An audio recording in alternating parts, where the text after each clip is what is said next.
Mi hermano ya era un crack.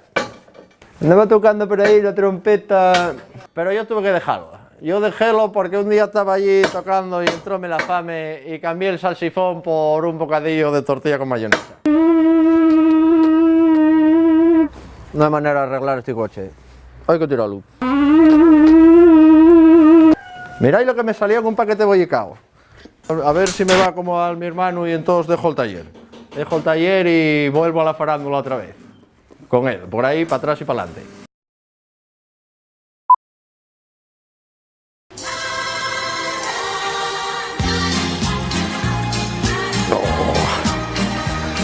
¡Qué fartura callos! Me estáis preguntando por ese degenerado. Parecía buena persona, una persona intachable.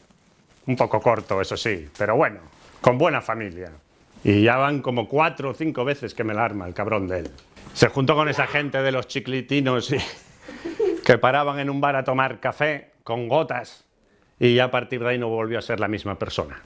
Y jugó lo más sagrado, que es la familia española, que dice que va por tabaco y eso que sé que no fuma y me enjareta aquí a estas criaturas.